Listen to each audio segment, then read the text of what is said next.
আমরা বিশ্বাস করি যে 5 আগস্টের পরে আগের চাইতে কিন্তু এটা কমেছে। নারীদের প্রতি শ্রদ্ধাবোধ বেড়েছে, আন্তরিকতা বেড়েছে। বিভিন্ন জায়গা থেকে বিভিন্ন রাজনৈতিক দল, স্বেচ্ছাসেবী সংগঠন, সামাজিক ব্যক্তিত্ব নারীদের পক্ষে কথা বলছে। সেটা মোহাম্মদ ইয়াসিন আরাফাত আজকে দুপুরে আপনাদের নায়েবে আমির ডাক্তার সৈয়দ আব্দুল্লাহ মোহাম্মদ তাহির আবারও বলেছেন জাতীয় নির্বাচনের মতো স্থানীয় সরকার নির্বাচনও তত্ত্বাবধায়ক সরকারের অধীনে চায় জামাতে ইসলামী। এটা তো অন্তর্বর্তী সরকার, আপনারা জাতীয় নির্বাচনের আগে স্থানীয় নির্বাচন চান সেটাও বলেছেন। ফেব্রুয়ারিতে জাতীয় নির্বাচন হলে কবে তাহলে স্থানীয় নির্বাচন চান, কোন সরকারের অধীনে চান যদি স্পষ্ট করতেন? স্থানীয় নির্বাচন তত্ত্বাবধায়ক সরকারের অধীনে প্রসঙ্গটা আসছে প্রেসিডেন্ট নির্বাচন সংক্রান্ত বিষয়ে, এটা একটু ক্লিয়ার হওয়া প্রয়োজন। যখন কথা আসলো যে একদম ইউনিয়ন পরিষদের মেম্বার যারা তারাও প্রেসিডেন্ট নির্বাচনে অংশগ্রহণ করবে, তখন জামাত ইসলামের পক্ষ থেকে বলা হয়েছে যে এটা তাহলে স্থানীয় পর্যায়ের নির্বাচনটাও তত্ত্বাবধায়ক সরকার অধীনে হতে হবে।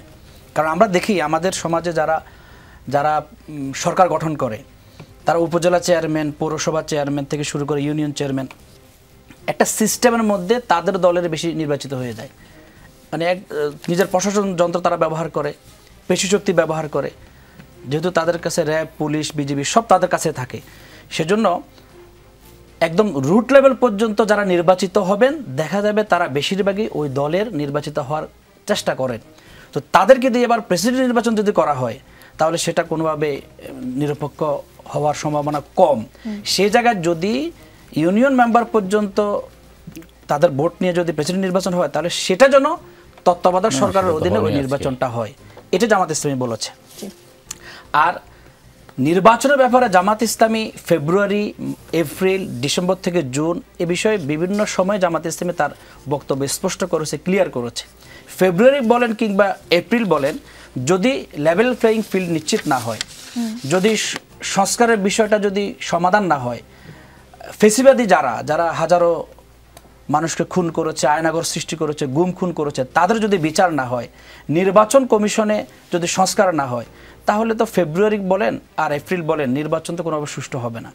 জামাত সে জায়গায় বলেছে যদি এই কাজগুলো সম্পন্ন হয়, লেভেল প্লেয়িং ফিল্ড তৈরি হয়, ফেসিবাদ উত্তরণের জন্য সৃষ্টি হওয়ার জন্য যে সকল কারণ রয়েছে সেগুলো যদি দূরীভূত হয়ে যায়, ডিসেম্বরে নির্বাচন হতে পারে, জামাত সেটাকে সাধুবাদ জানাবে।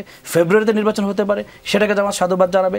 কিন্তু কোনো কিছু সমাধান হলো না, লেভেল প্লেয়িং ফিল্ড হলো না, সংস্কার হলো না, জুলাই চার্টার ঘোষণা হলো না, তাহলে আপনি ডিসেম্বর, জানুয়ারি কিংবা জুন দেশের রাজনৈতিক দলগুলো সেটাকে সাপোর্ট দেবে কিনা বা সেদিকে যাবে কিনা সেটা প্রশ্ন রাখে।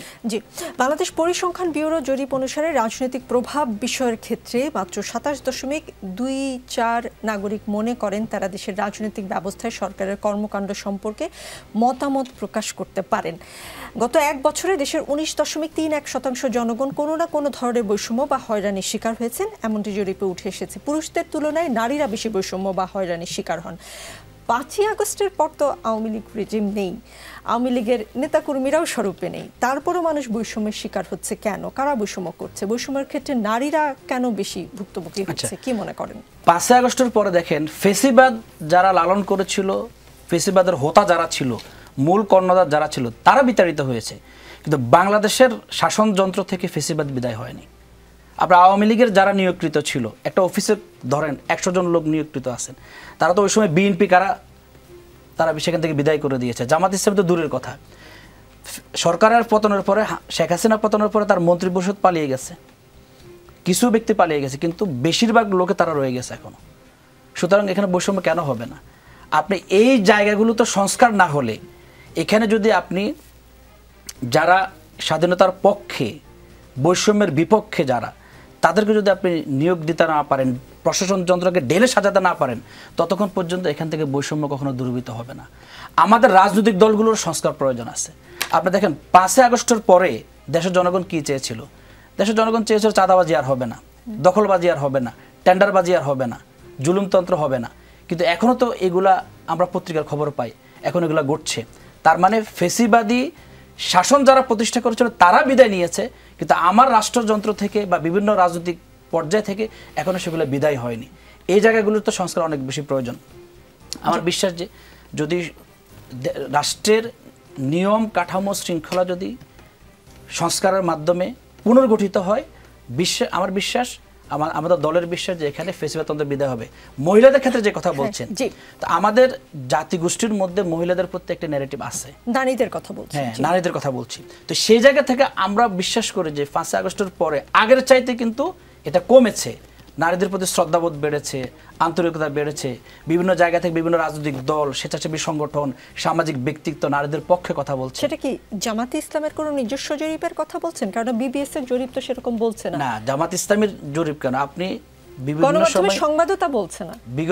বিগত 16 বছরে নারীর প্রতি জুলুম কেমন হয়েছে, ছাত্রদলের নেত্রীর প্রতি ঢাকা বিশ্ববিদ্যালয়ে কেমন আক্রমণ হয়েছে, 5 আগস্টের সময় ছাত্রী যারা তাদের উপর কেমন আক্রমণ হয়েছে, আপনি এরকম আক্রমণকে বিগত 9 মাস দেখাতে পারবেন?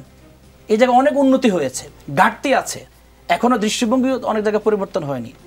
দৃষ্টিভঙ্গি পরিবর্তনের জন্য রাজনৈতিক দলগুলো ভূমিকা পালন করা প্রয়োজন, তার পাশাপাশি সামাজিক স্বেচ্ছাসেবী সংগঠনের ভূমিকা পালন করা প্রয়োজন।